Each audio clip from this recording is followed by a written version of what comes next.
Yeah.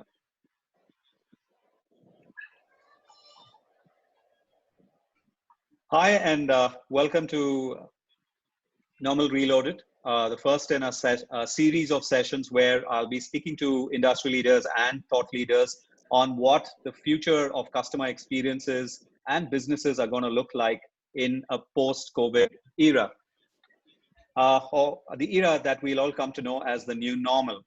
Optimism, flexibility, resilience, innovation. These are some of the things that businesses are going to need to triumph in what we call the new normal. When it comes to restaurants, could we be seeing drones circling restaurants, social distancing, contactless menus, QR tag based ordering?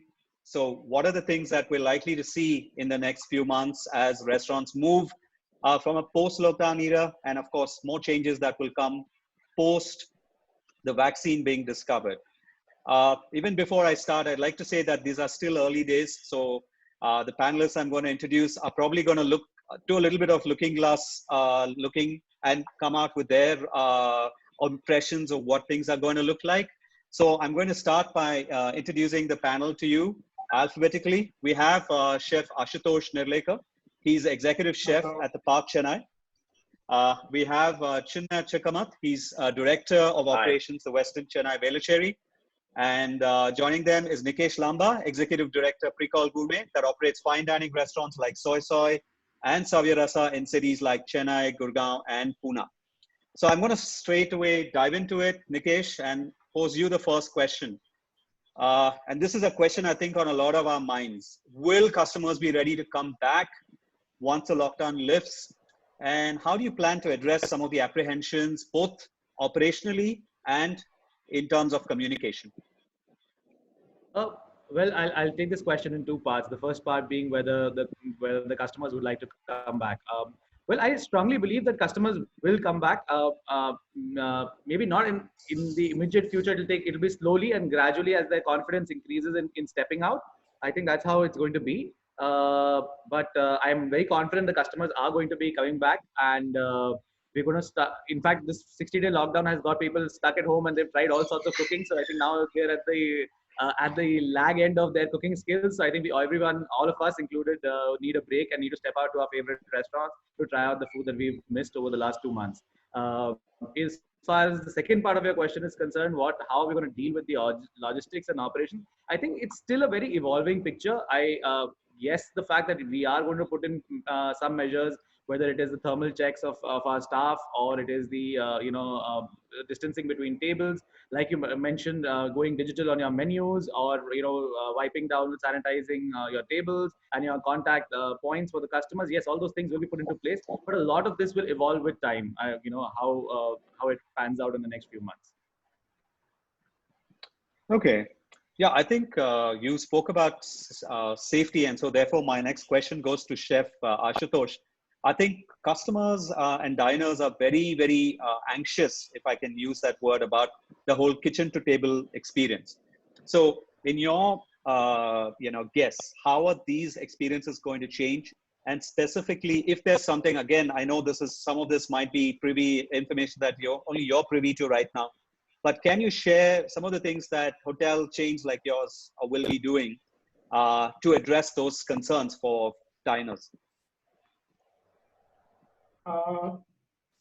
Yeah, so it's absolutely a very a crystal ball, if I might say. I mean, people are wondering how to approach, including both the sides. I'm sure the guests are wondering, as Nikesh rightly pointed out. I mean, people want to come out; they are done and dusted with cooking. I mean, we're going to have a whole list of people now, fresh entries, a big list for people to enter MasterChefs now, considering the kind of cooking they've had in this lockdown. I mean, the list is going to be really big. But yeah, so now I think they're done and dusted with that. So when you come to the hotel, we have already. I mean, most of the chains. We are all learning from each other. I mean, so you call it thermal checks, you call it QR code menus, etc., etc., etc. I mean, those 5, 8, 10, 12 things are kind of always there. We are also looking a little beyond in terms of the vendors. The vendors, I mean, when they get their vehicles to the hotels, can anything be done to that? Right from there, because it's not just that what you do inside. Because considering all the restaurants, hotels, I mean the kind of produce that we get from the markets. I mean, how can we address situation there? Also, one good, I mean, if I might say a blessing in disguise is, by and large in India, we are not a place. I mean, I worked abroad for about 8-9 years, and the kind of importance that is given to hygiene and sanitation, unfortunately, has never been given in India, in countries like India, if I might say. I mean, yes, there are we have a set of standards, SOPs, etc., etc. But somewhere down the line, they are not kind of followed to the core. This, I mean, I can't really say that we needed a pandemic like this to kind of get all of this, get all of us into ship shape. But yes, there is a lot of awareness that has come to a lower level staff as well. So when it comes to whether it's washing vegetables at receiving and all these kind of things, there has been a little bit awareness already there. And we have, many of the hotels, we've also put together a SOP, so that once we open back, there is a list right from the time, whether it is the staff locker etiquettes, or whether it is your kitchen etiquettes, social distancing, how do we plan our work, so that we don't have maximum number of people in one shift, how we can distribute that, and all those things are in place, and rightly so. I mean, these are currently right now in theory. We will, as we go to day one, we are going to figure out, okay, you know what, as much as we planned and sounded very correct on the first day, there's a little challenge, and we might need to kind of little bit juggle it around, and then work around it. Thanks, Chef. Yeah. So my next question, and Chinmay, Westin Chennai is part of a larger Marriott group which operates for hotels all over the world. And we've seen a couple of countries like South Korea, China, coming back to some form of normalcy. And I'm sure you're looking up to those kind of countries right now as a group to see, okay, are there any things in a post sort of lockdown thing that are working? So are there some of those things that we could be seeing in India that have worked? So there's something that you can share with us from a dining perspective that we could see or diners could experience? Sure, I think it's a very valid question, especially when it comes to China and South Korea. We actually got a lot of inputs from our sister hotels there, part of chain. And something that we understood that post-lockdown, they did see a lot of traction in their restaurants. A lot of people wanted to come out and experience dining once again. That obviously comes with a lot of questions that Nikesh kind of addressed initially. What we know is that customers are also asking what is it that the hotel has done or the restaurant has done to kind of look into the safety and security aspect for post-COVID era. And there's something called as We Care program that Marriott is launching across Asia Pacific and then across the continents, which includes contactless dining, a lot of these things that we are talking about in the last couple of weeks.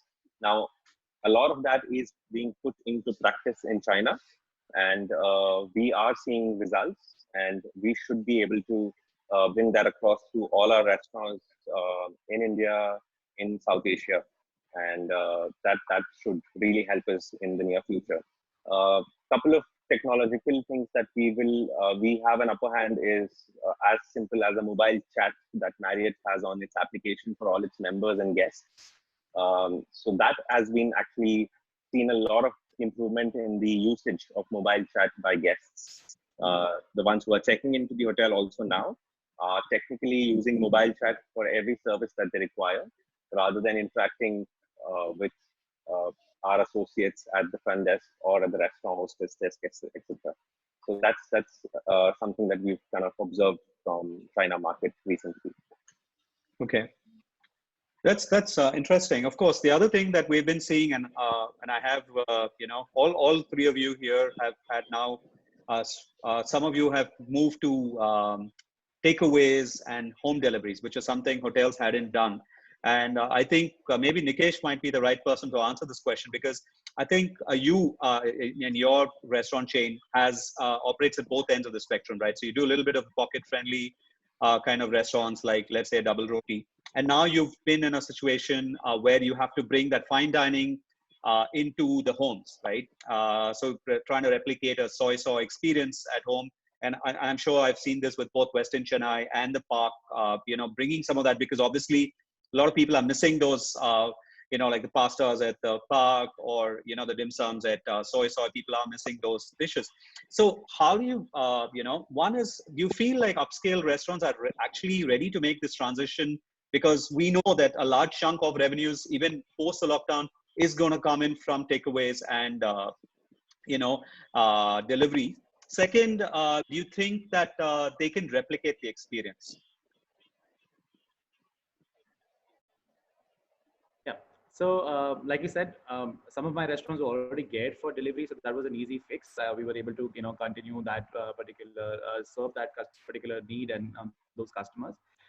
Soy also used to do delivery in some of my fine dining restaurants like Saveras as well, do delivery, but that segment, like you correctly highlighted, is very small. So because of the reason that it's not something that fine dining restaurants used to focus on previously, but now things have changed.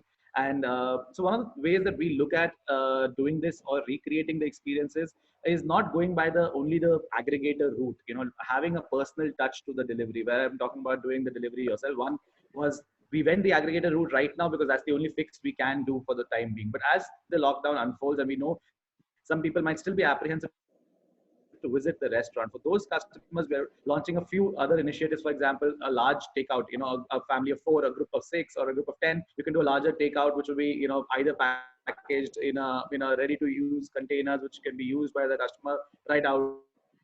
It's not plastic containers or things like that. It could be maybe a serving dish, which could be used right straight from the moment it arrives at your house if you go to the table.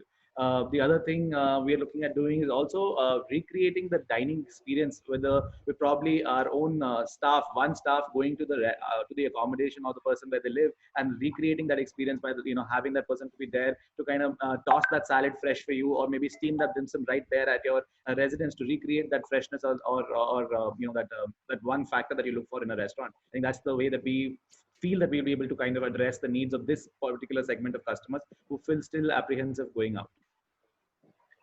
So it's the same question, I think, Chef and Chinmay, if there's something you'd like to add to Nikesh. It's really interesting to hear about this. And I think that's so important. I think, not just getting food. I mean, if like getting food in a box might work for a pizza because we're, used to it. But like Nikesh was speaking about fine dining food, I think it's more than just, the taste, right? It's the experiential elements do matter. So like, what have you all done at the park or the Westin, maybe to replicate some of that and some of these things that you might be doing also in the foreseeable future?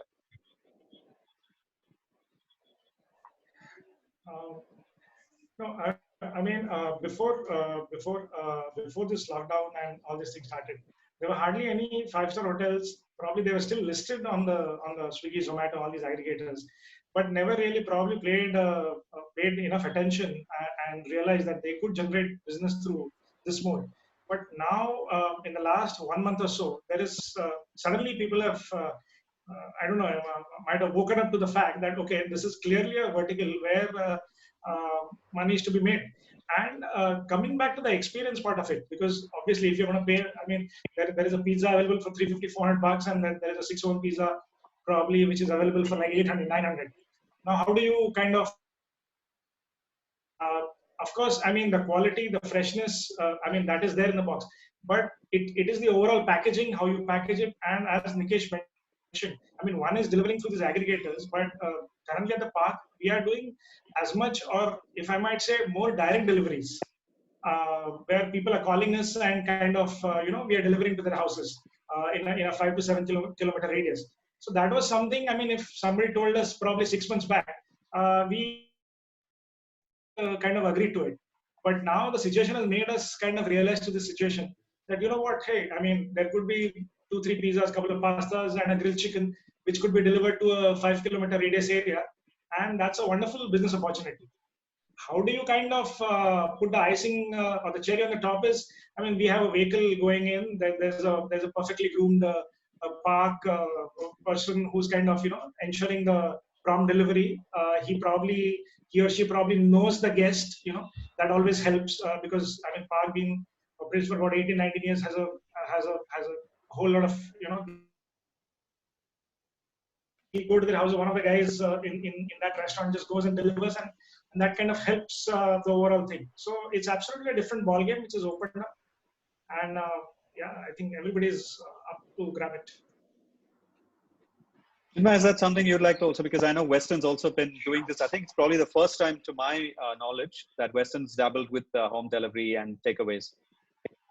Yes, just adding on to what Chef Ashutosh kind of mentioned, I want to break this down into two aspects. One is the hotel delivering directly, and second is using a third-party aggregator. Now, when it comes to a hotel delivering the items directly to our customers, reducing the menu, the portion sizes, we've gone into small plates. One of the examples is getting into only asking them to order the full portions, because we understand that sitting at home, you may be just one or two people dining. We are on a minimum order, or say, for example, that you need to order a minimum amount of 2,000 or 3,000, because we understand at this time, at this juncture that we are in, we need to open up to every avenue that is in front of us. We would do this home delivery as a hotel, as a company, but every hotel in the Marriott portfolio today is onto it. We know this is going to remain with us for the next few months, or probably a coming 2 years. And we already have a complete SOP that is being designed for the third-party delivery service. So we are working with the two biggest third-party delivery agencies, but we are following in terms of receiving them into our premises, handing over that packaging to them in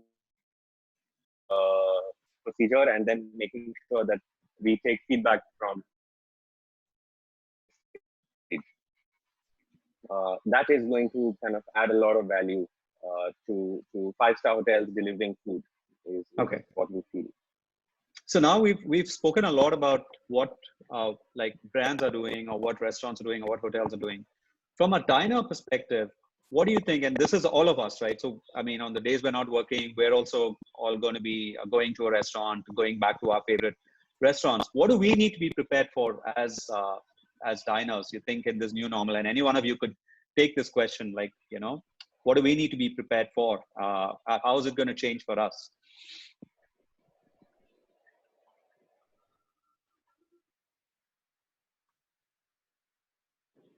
I'm sure others will join. And particularly, I myself am equally to blame, is that we expect a very intrusive kind of back and call, and you know, if a spoon drops, or you know, water is half full, the glass. Given the current scenario, the following social distancing and following you know, lean staffing as what restaurants will be looking at doing, this is something that diners need to be prepared for. Of course, the service will be provided, but it wouldn't be as intrusive or as regal as we have our Indian mindset is used to. So one thing I would say is one area there. The other area, personally, I can say this vouch for, we are doing this, and I'm not sure if other restaurants are also doing it, is trying to trimming down their menus so that they can restrict their staffing even in the kitchen, so that keep the star dishes, keep the more popular dishes on the menu, and kind of remove the slightly lower end or the, you know, from your menu engineering analysis, and remove the less popular ones, so that you can focus on the limited quantity, but you know, give out the best with the limited staffing. So I think these are the two things that I expect restaurants to be doing, but this is only to be seen. Okay. Anything you'd like to add, Chef? Sorry, Chef, go ahead. Yeah. So yeah, the last thing what Nikesh mentioned, smaller menus probably is something which probably is going to stay. And we always traditionally restaurants, hotel restaurants, and standalones always had some stars, you know, star items that they kind of had to put, if I might say, because of the fact that you know, you need to have a New Zealand lamb chop, say for example, or you need to have a particular item just kind of, you know, to glamorize the menu. But also it is coming back to you know, items that he rightly said, items that are going to sell, people are going to order, people are going to enjoy, rather than just putting it for the bloggers and putting it for the, you know, to make it more. I mean, you know, just glamorizing the whole way. Right. I mean, you just give good food that you're specialist in. Also, lastly, it is about trying to do whatever is available locally. Sustainability will kind of gain, I would say, 10 more points. If chefs were doing it 20%, 30%, clearly it would be now probably 40, 50, 60%. So So that is something Well, also which that's is good going to to be hear, Chef. That's really good to hear. I think sustainability is, if it's a forced sustainability, it's welcome, I think. So yeah, I think we've come to that stage where, I mean, again, this is a blessing in disguise, where now chefs, I mean, as much as it was probably each one of us or some of us were doing it because it was happening, you read it, and then you also kind of joined the bandwagon. But now here, I think you are seeing it and kind of facing it firsthand. So there is definitely like a 10, 20%, 30% more emphasis is going to be on that for sure. right. Wastage and all those things will be monitored a bit more. Chinmay, I think you were going to say something when we talked in. Yeah.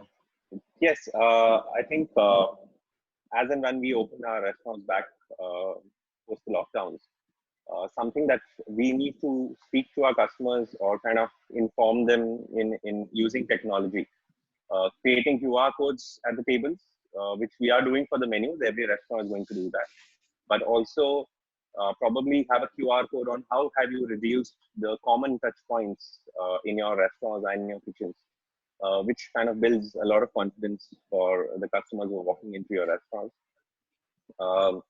Utilize technology at the best because there is going to be less conversations from as a hotel associate to a customer.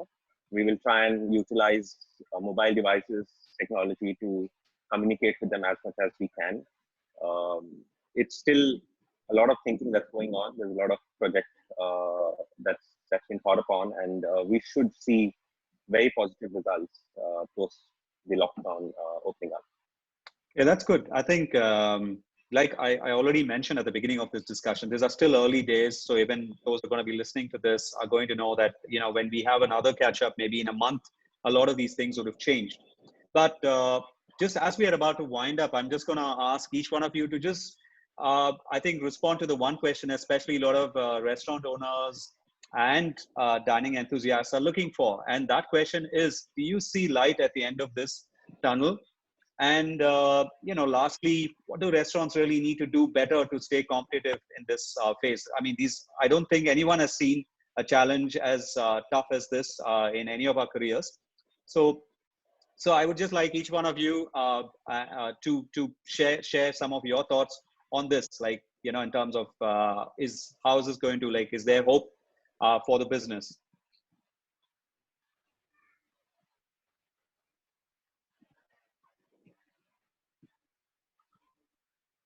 So maybe Nikesh, you could start to take the question and then. Yeah. No. So like, yes, you know, we do see a very faint light at the end of the tunnel. Yes, there is going to be a time when all this is behind us and we look back at it as a form of learning or as a form of, you know, how you said, the new normal or where it had started. But yes, I think we will all sail through this and we'll reach a point where diners are going to come back to restaurants. Restaurants are going to be a place of social engagement again. But it's going to be in a new form, and I think restaurateurs are doing everything possible, whether it is, like I said, lean staffing, putting in measures to kind of reduce the contact points for customers, and also looking at all your cost structures. In particular, I would say that you're going to, it's basically like reinventing your own business, I think, at this point in time. You have to relook at those high rental costs that you were willing to sign up for maybe a year or two back to what you're going to be okay with today. And, you know, a couple of those things. Even things like legal aspects, understanding, you know, importance of putting words like pandemic into your force majeure clause or things like that. These are learnings, I think, once in a lifetime, something, but you know, you go through something like this and it changes the way you do business. So yes, restaurants have a lot to learn from, and hopefully we are able to see that faint line become stronger and stronger as days go by, and we are able to come back to a bustling dining out scene again. That's great.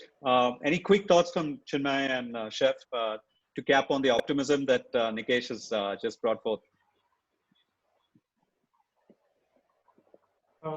So there is definitely light at the end of the tunnel. I mean, it's a matter of time when we see Pasha Leather Bar and 601 kind of buzzing again. Needless to say, of course, there has to be some time has to pass, and we all have to kind of we as individuals and professionals, we also have to come to terms to it, and then just go through these motions and do the best. Come out stronger. Come out stronger. Absolutely.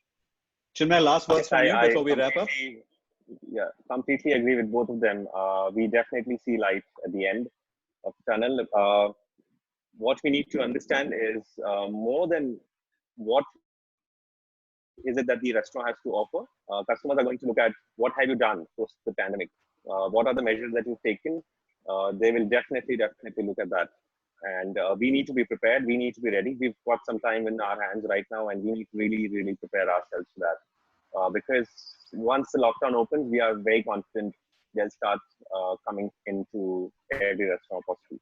So we need to be prepared ourselves. No, that's great. Great to end on that optimism. And I just like to quickly summarize some of the things that you brought out, especially from a diner experience perspective. You've spoken about, in a sense, going back. Restaurants are going to go back to more sustainability when it comes to their menus. It's clear that you're looking at the entire process, right? Even from the time the food is going to be delivered to address customer concerns and apprehensions. We talked about, Nikesh brought out this interesting point about how, you can replicate dining experiences at a restaurant, at a customer or a diner's home. So that's something I think that creates a new opportunity for restaurants. And technology, I think everyone has to get used to this technology from what you all have said. The hotels have to know how to use this technology effectively. And as diners, we have to adapt to using technology to help restaurants serve us better. And the last thing I think that we're going to see is reducing the touch points. I think all our businesses, especially the hotel business and dining out business, has been about touch points and trying to manage each of those touch points effectively. Now you have another task, which is reducing those touch points and then managing those reduced touch points probably more effectively. So great. I think it's been a fantastic discussion. Normal Reloaded. This is the first of the sessions. I want to thank each one of you for your insights. I think what it's brought out is some of the key things that we all need in a Normal Reloaded scenario. We need optimism, which you've all come out with. We definitely need innovation, and I think we're going to see a lot of that innovation. And above all, we need that resilience to hang in there and triumph over this. So thank you once again for joining us. It's been a pleasure being here with you all.